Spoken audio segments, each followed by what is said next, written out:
Why belly up? This is the game. It's cat and mouse. Smoked a turkey. Yes. He is down. He is freaking down. Said he shot an absolute giant. Fall obsession, baby. What's up, guys? Welcome to another Fall Obsession podcast. This is the media production manager, Nick Powell, coming to you live from a makeshift recording studio. You're the media production manager. I like that introduction, man. That's awesome. Did I say the? Yeah, you said okay. the media Maybe it just production comes manager. natural. So it's just me and Sam today. We are going to be talking to you a little bit about some deer management. Try and give you some tips and tricks, differences in small properties, large properties versus public land, how to bring them in, how to keep them there when you get them in, what kind of population you're looking for, buck to doe ratios, just a bunch of different kind of stuff. Sam, I know last podcast I was a statistics guy, but this time you are going to be the statistics guy. You had the hookup with the statistics on hog hunting, and now I'm the guilty party of. You've done your research. I did a little bit of research. I didn't do a lot of it comes naturally. That's true. Just comes naturally. Yeah. When it's an obsession, we find it comes naturally. Yeah, when you're obsessed about everything fall, it just flows, man. Heck yeah. It just flows. So before we get started, I just want to let everybody know that this podcast is brought to you by Elite Archery. We are very fortunate to have an awesome partnership with Elite. We love our bows. I know, Sam, you're shooting the new Cure. Man, the new Cure is absolutely awesome. I went out and shot the other day with my wife, actually, and it was... things are just clicking, man. That bow is amazing, and it was just on fire that day. That's awesome. I love that bow and what you can do with that bow, the set technology, the 1/4 inch draw length increment adjustments, all that is just absolutely amazing. And I know you love your Ritual as well. Oh yeah, absolutely. But no, the guys, in all seriousness though, we are very grateful to Elite Archery for their partnership. And a huge shout out to them. If you guys get the opportunity, go check one out, go shoot one, see what they have to offer. Go to your local dealer, and if you're in the North Texas area, head on over to Cinnamon Creek. Yeah. They can help you guys out there. Take the Elite Shootability Challenge, put it up against any other bow out there, and see what you think. I guarantee you that Cure is going to blow your mind. Yeah, those guys at Cinnamon Creek really know what they're talking about too. Yeah. So if you are in the North Texas area, they're right there in Roanoke, just north of Fort Worth. A little ways, so head on up there. They will put you on whatever bow you need, but definitely, just like Sam said, take the Elite Shootability Challenge and they'll get you where you need to be with your new Cure that you will probably buy. That you should buy, yes. All right, what do you think, deer management, Sam? Oh man, so this is a really I like this topic a lot, and I really can get nerdy about deer management. And again, it's one of those things, like a lot of things that we have at Fall Obsession, that we've kind of learned, or I at least have learned off of trial and error. And I think a really good, and it comes up almost in every podcast it seems like, but our staff hunt from last December, was a management hunt. So Yep. I'm sure we're going to reference that trip several times as well, but sure. It's it's a really cool topic, something that's really important, and that guys, they're just on your average deer lease that just pay their yearly fee, put up stands, go out there and shoot whatever walks out. Those are guys that probably don't really think about this stuff, and even guys in those situations, guys that do that, they really should be thinking about this kind of stuff. So it's a really good topic. I know we both have some notes here in front of us regarding this topic. Mine are not really in any particular order, I'd say, but at the top of my list, and a good place to start, I think, is small properties and leases, and like you mentioned at the very beginning, talking about how to bring them in and how to keep them there. Yeah. I know you hunt small properties. Yep. A lot. I don't know if you've pretty much exclusively hunted small properties, but Except for that management hunt last year that we had with Fall Obsession, pretty much exclusively. We get an opportunity to go to a kind of a big ranch down close to where we hunted last year. every now and then, but it's not a guarantee. So the small property that we do hunt is your home grounds are a small property. right. Yeah, and it's around 15 to 20 acres. Yeah. So nothing too crazy. So growing up, when I first started hunting as a kid, we were on, I think it was 360 something acres. Mm-hmm. And that's about the biggest lease that I've been on. Everything after that has been smaller Yeah. than that. And I know a lease that we hunted pretty primarily for 4 or 5 seasons, I believe. It was, I want to say only 70 acres. Okay. And it was truly a property that deer would just pass through. Like Mm-hmm. there were no deer that really lived on that property. There was a ridge that ran through the property, and you could see all the surrounding properties, and you could see where deer really lived. Yeah. Pretty much. Yeah. And the way that they traveled. And when you have a property like that, if you don't have a food source on it, you don't have a water source on it, and it's truly that pass-through aspect, you gotta find a way to keep them there. Yeah, you gotta. absolutely. That's where you gotta put in your work. And I know down Texas, baiting is legal. Yep. You can put feeders up, feed corn and stuff like that. I did that for a little bit. Yeah, it brought some does in, occasionally a buck. But really, when I started seeing a lot more consistent results on that property and actually seeing some decent bucks frequently coming through the area, was when we started planting food plots. Okay. We started planting food plots on that property, and like pretty much every evening we would have deer on those food plots, and they didn't have to be big. I think the biggest food plot we had was like an acre.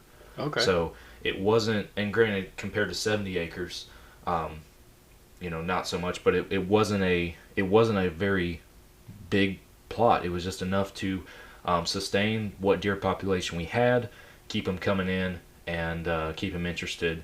Yeah. Also, with that though, comes the whole aspect of you don't want to wear it out, For sure. because it's very easy to do that on a small property, is start wearing out your stand setups. Mhm. So that's where scouting and knowing your deer activity at different times of the year is really going to come into play and really be effective, because then you can kind of prioritize, hey, food plot on the south side, that's going to be, kind of my first 2 weeks in November, kind of the rut, that might be or whatever, but that might be the best time to be down there. Yeah. And the rest of the time I'm going to let it sit, so that late season I can come back there and hunt it again. Because if you're in there every single weekend, you're going to put pressure on those deer. Yeah. And you're going to run them out of there. So a really healthy balance of food sources, and then managing your own foot activity and foot traffic out there, those are going to really kind of help you out, I think, in the most ways on a smaller property or lease, in my opinion. Yeah. So, I and agree. I don't know if you have any input on that from your own experience with your small properties, but Yeah, here just in the last few years, we've actually kind of made an area where we've put in a food plot. uh-huh. And I think we've planted oats one year, and then we planted some kind of wildlife mixture last year, and it's been keeping them in pretty steady. But Yeah. it's not very big, just because what we hunt is such a heavily wooded area. Yeah. So this one small area is probably maybe 50 square yards. So Yeah. it's not that big at all. But that being said, just with this food plot, that is another food source for these deers. We're Wow. 12. It's my first time, guys. Welcome to the podcast, Nick. Thanks.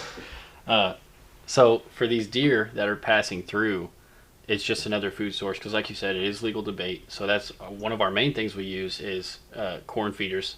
We got 3 corn feeders set up throughout the property. But then this little food plot is just another food source to keep them coming back. Yeah.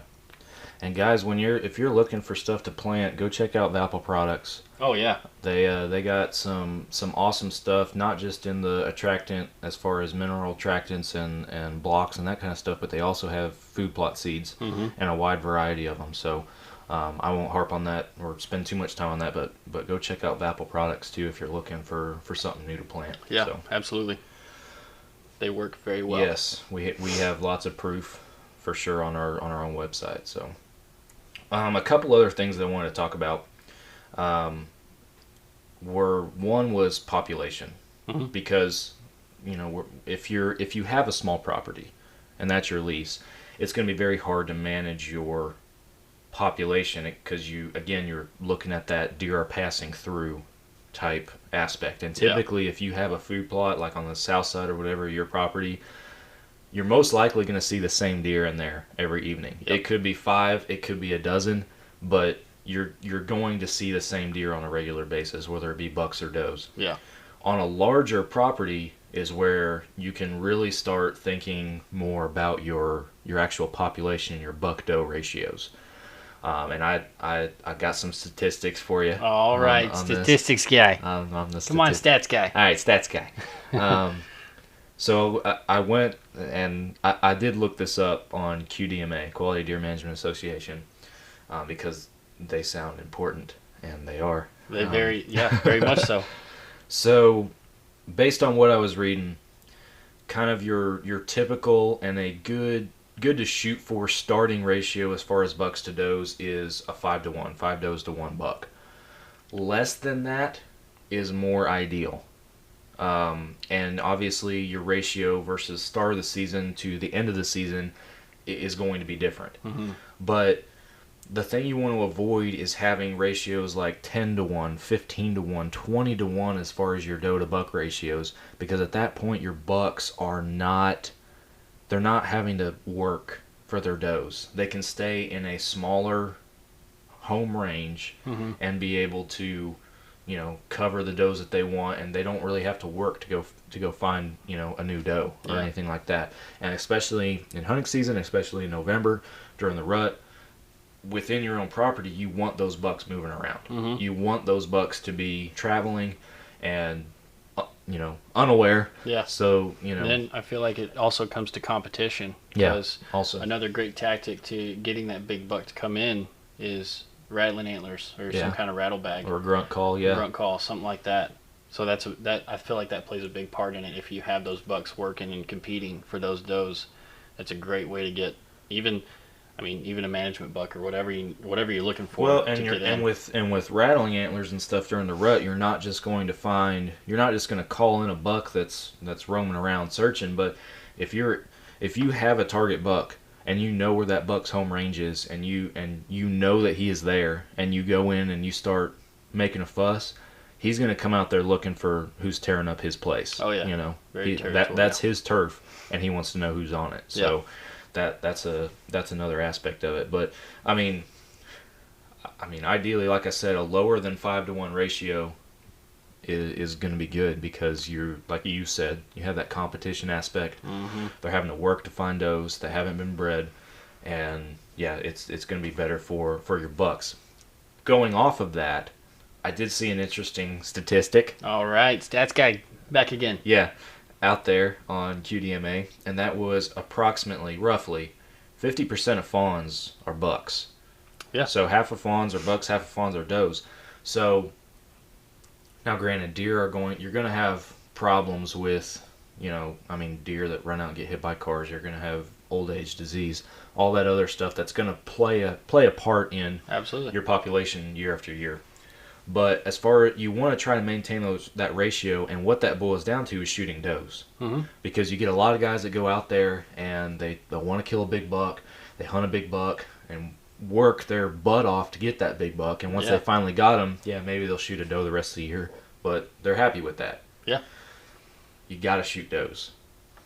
Got to shoot does because it's very important to your population. And you and I witnessed the long-term effects of not shooting as many does last December in San Angelo, when there were does crawling everywhere. You couldn't walk 50 feet down the road without seeing a doe. Yeah, it was wild. And we're not over-exaggerating, guys. No, we got stories to back this up. It was absolutely crazy, the number of deer that were down there.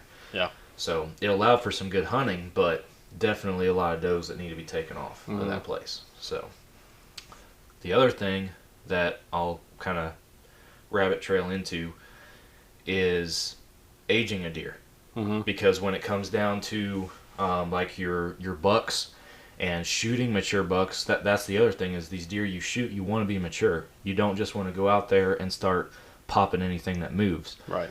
You want to avoid the yearlings, even the 1 and 2 year olds. The and I know button bucks down here in Texas at least are a hot topic, because they're frequently easily confused, quote Yes. unquote, Yes. with a doe. So Yes, and definitely and mistaken on for- top of that, there's no consequences because as long as their antlers aren't protruding, as long as they're true buttons, you can tag them as a doe. So because technically the tag here in Texas is antlerless versus antlered. yeah, I think in So- most places it is.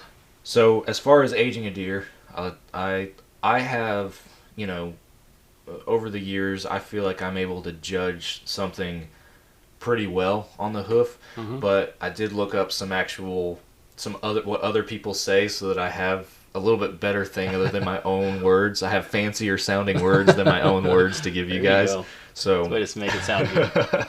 So, if you're trying to age a deer, and we're mainly talking about bucks, but some of this can be applied to does too. Yeah. But like a 1 to 2 year old deer, and for the sake of this conversation, I'm mainly referring to bucks as I'm giving off these stats.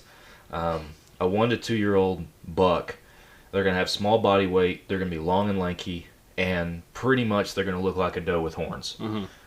I mean, it depends really on what they're eating, genetics and stuff as far as what they're going to have on their head. Yeah. But, I mean, a 1-year-old buck could have spikes. I mean, I've seen 1-year-old deers with spikes or cow horns. 2-year-old deer could have the same, or you could be looking at a little basket rack 6 or 8, potentially, on like a 2-year-old deer. So those are going to be, like I said, those long and lanky deer. Not much to their body weight, but they also don't really have a whole lot of muscle tone either. Those are going to be kind of your 1 to 2-year-old deer. Moving on to more of a 3-year-old deer, this is where your deer are actually going to start to, I mean, this is like thinking of it as like a late teenage deer, that are actually starting to put on some body weight, gain some muscle, that kind of thing. That's a good way to put it. Yeah, their antler size is going to go up, body weight's going to go up, their butt, their chest, their neck, they're going to fill out, they're going to be muscular looking. Lean deer is pretty much that. Think of it like a racehorse. They're going to be like a racehorse looking deer. And surprisingly enough, your 3-year-old deer actually do quite a bit of breeding. Yeah. So despite even having more dominant bucks in the area. So with those three, and this goes back to management, with those 3-year-old deer, if you got a buck running around that you can tell is going to be a wonky looking deer, bad genetics, bad antlers, all that kind of stuff, you want to kill him before he hits that 3-year mark. Because at that point, those genetics are going everywhere. So if you can kill him as a 1, a 2, a 3-year-old deer, I know we just said don't kill young deer, but when it comes to a management buck, Certain circumstances, that's going to be a lot better for your overall population in the long term, is being able to shoot that deer before he reaches full breeding maturity. Yeah. Moving on, a 4-year-old buck, these deer are going to have heavy body weight. Their chests are going to be a lot bigger. Their brisket line is going to start becoming more defined, hanging a little bit lower. Their neck and their chest particularly are going to really fill out, get thick. I mean, and you're going to see an obvious increase in antler growth. 4 to 5 years old, that is a very hard window to judge a 4-year-old deer versus a 5-year-old deer because they're very similar. The best thing I can say about a 5-year-old deer is you're going to see more antler mass on that deer. Their nose, they're going to get more of that kind of that Roman bull nose to them a little bit more.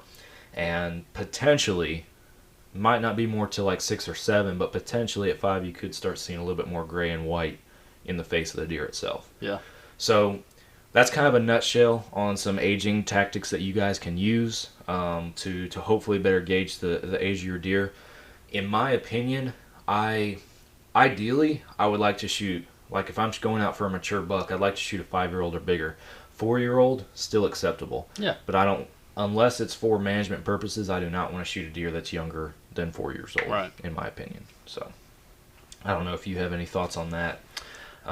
Yeah, I agree with pretty much everything you said. Ditto. Yeah, ditto is an accurate word for it. So with deer aging and everything, like I said, it doesn't always come easy to guys on a hoof. Even if you have to, make yourself a little flashcard, man. Make yourself a little flashcard and just write down just briefly, some of the stuff that even we're talking about right now. Yeah. Just something that you can keep in your bag, keep in your pocket, And if there is a doubt, or if you're really, even if you're out there scouting, looking at trail cameras, and you really just want to try to better yourself and better tell what that deer is, that could be a useful tool for you as well. So I had this thought pop into my head. Let's hear it. It's in reference to our hunt down in San Angelo, and I realized actually a while back, episode 2. So guys, episode 2 of our podcast, we actually talk about all the stories and everything from this hunt.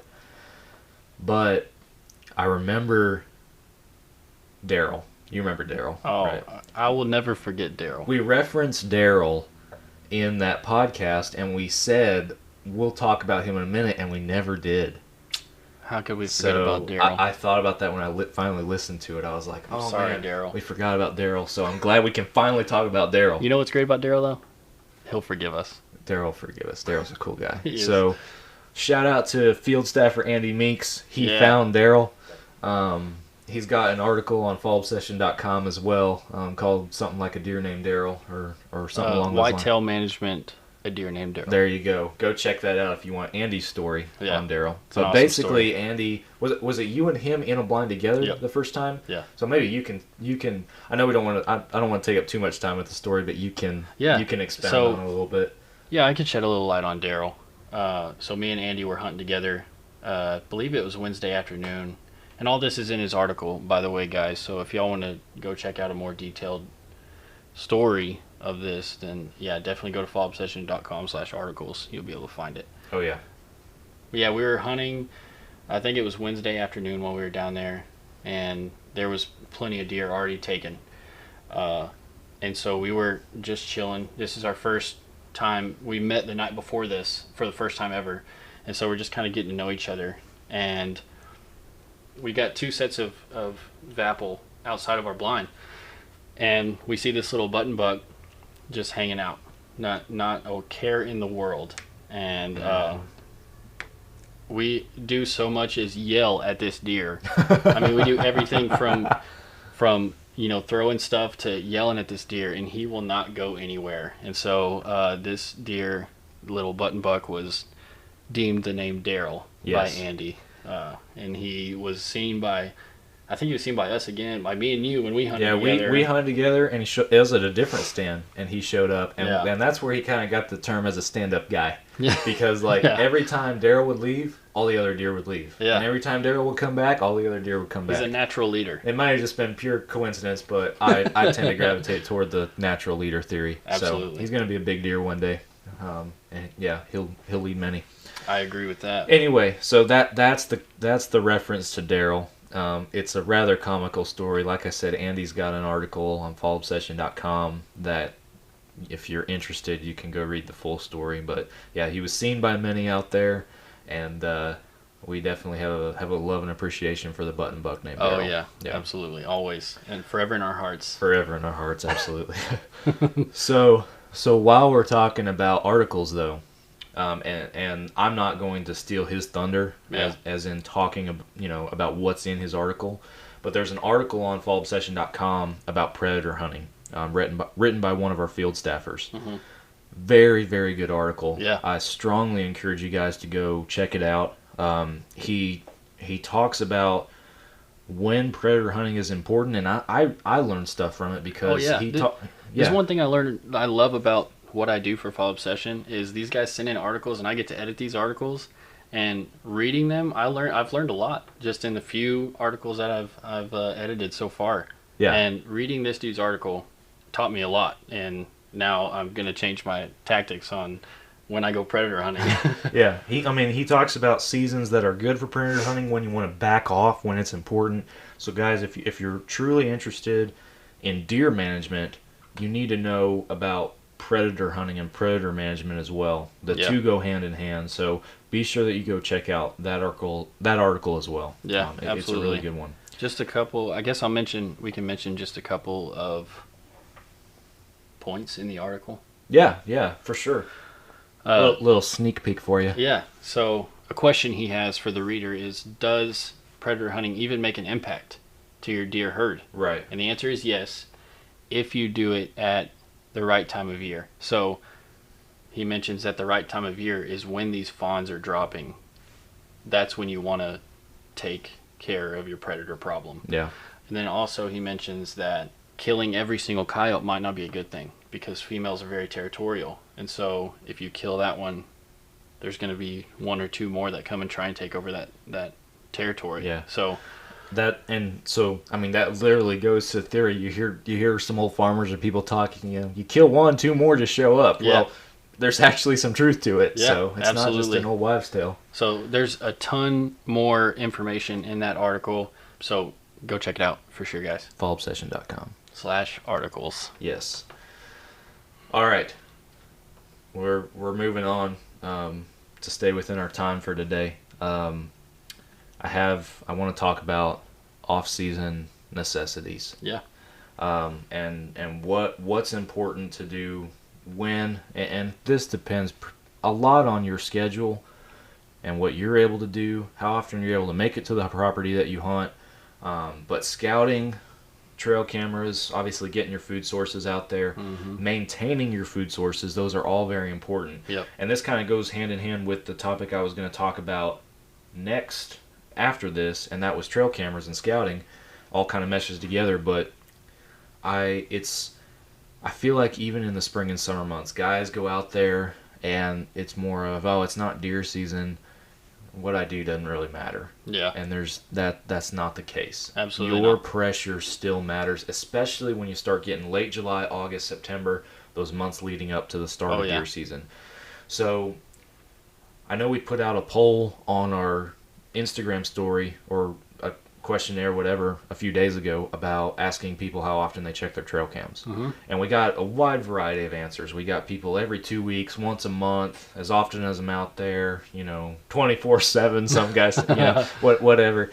And it's really important to not put yourself in there too often. Yeah, I agree. And I mean, it's one thing, like if you're out there, yeah, you can go check your camera, but I don't think even during the off season, you should make specific trips to go check your cameras like once every 2 weeks, or stuff like that. I think once a month is good, but during the off season, if you got a deer showing up on your camera, I mean, he's there. What are you gonna do about it? You're not hunting the deer. You're not trying to get in on him. You want to pattern him. So if you can do that with a more spread out time frame and therefore less pressure on your deer in between checking your cameras, in my opinion, that's a lot better. Yeah. And a lot easier. Where you can really benefit for if you're hardcore into scouting, man, those wireless cellular trail cameras.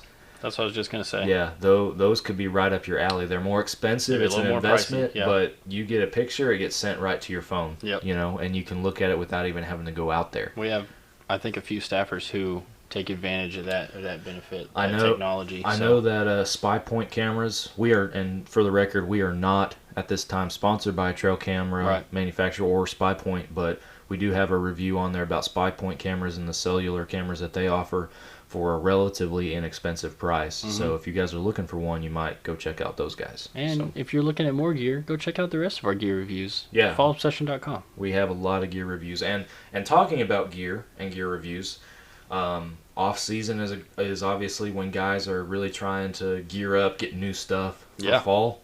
The best time to go find new stuff is January, right after a season ends. Because especially all the big box stores, they're trying to get ready for spring turkey, fishing, all that other stuff that's coming up in the spring. And a lot of that hunting stuff, even if they don't put it on their catalog or advertise it, a lot of that hunting stuff is marked down. Yeah. So January, February, right after you're done hunting, the wife may not want you going out there and spending money on hunting stuff right after the season closes, but you might save some money. So talk her into it, guys. Yeah. But to finish my point on scouting, you want to pattern your deer, especially if you're passionate about it. You want to know where these bucks' home ranges are, but at the same time, you got to have a healthy balance between that and pressure. Absolutely. You don't want to pressure these deer too hard because it can affect long term when you get to the fall, and especially I believe in September. Like there are some food plots, your fall food plots that you might plant in September, but in September you really should be limiting your movement out there. as best you can. Scout from a distance, scout from high points. Don't wander down on your trails in your woods as much. Yeah. Make sure your stands and your food sources are good to go, and then go. Get out of there, because that's when those deer are developing their fall patterns. That's when that's when it's going to be most crucial as far as your activity out there leading up into fall and being successful. Yeah. So. Also, one more thing I wanted to touch on was stand setups.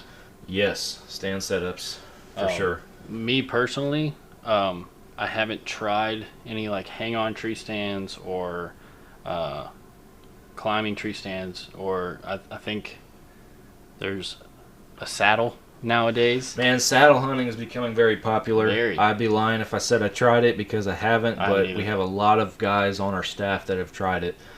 So if you guys are looking for suggestions, I think we might have a review. I believe so. Or, yeah. or one I think coming soon. Field Staffer Stephen Bowen sent one in. I think believe Steven's he- going. I think Dylan might have had one. Yeah. But we got some reviews either on there or on the way. So keep an eye out for that. And obviously you guys can reach out to us through our website if you're interested in getting in contact with one of these guys we have that uses them frequently. We'd be happy to set that up. So It was Dylan. okay, good job, Dylan. Good job, Dylan. Yeah, stand setups. I don't know if you wanted to elaborate on that more. We kind of got off on saddle hunting a Yeah, little bit. yeah. Dang rabbit holes.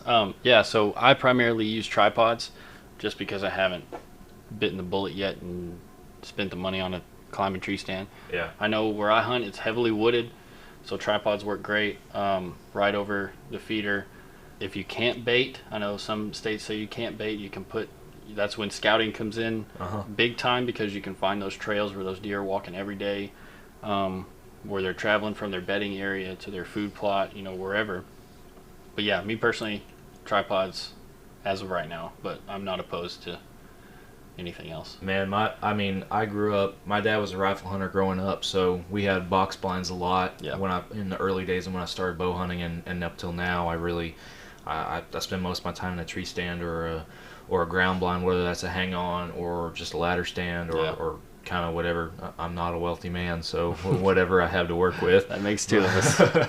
But yeah, I'd say fit your needs, fit your budget as Yep. best you can, and like I said, shop those deals and save your money.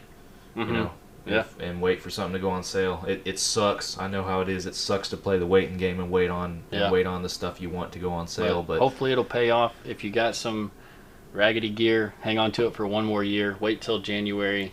within Hopefully reason. you'll be- Don't put yourself in a safety bind. Right, You know, yeah, don't absolutely. be using a ladder stand that's all rusted out and could fall over at Yeah. any second. But Or a tree harness that's fraying. yeah, if you do that. can play the waiting game, it's a good one.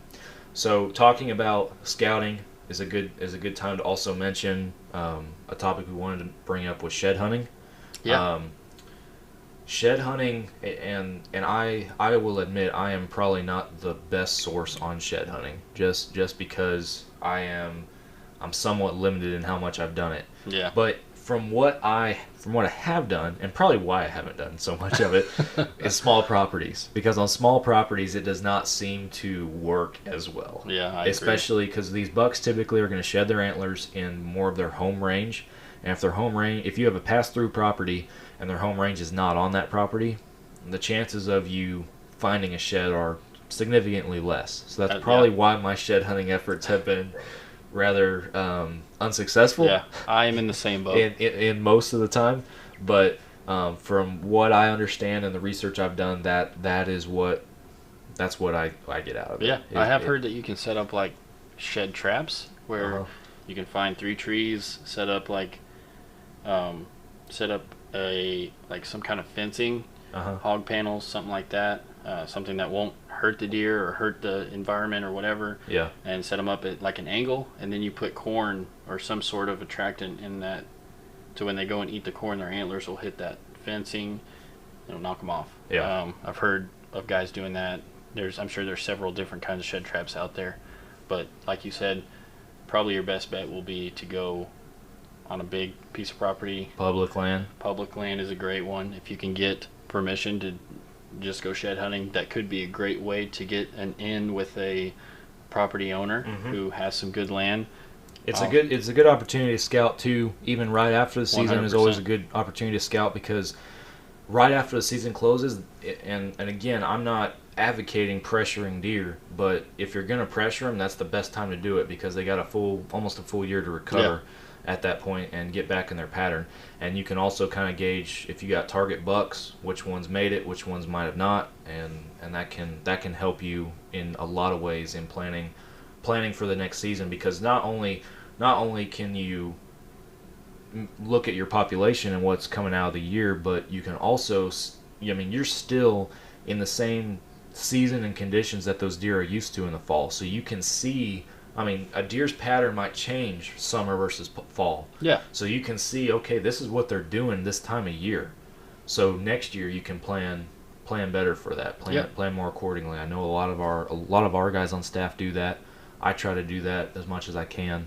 Like I said, it can be easier with larger properties or public land versus small pass-through properties, but even pass-through properties, you might find a new trail you didn't know about, something like that. Absolutely.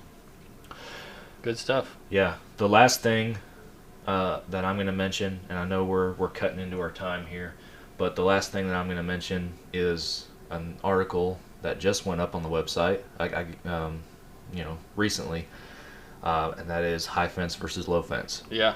Talking about the whole perception behind high fence, how it is not always accurate, and when it can really properly be applied, because there's a place for high fence properties. That's a very debated topic. It is. It's a very debated in topic. this industry right now. Because you get a lot of the smaller guys that work their butts off but have low fence leases, and they look at high fence as, trophy hunts, trophy deer. Not fair chase.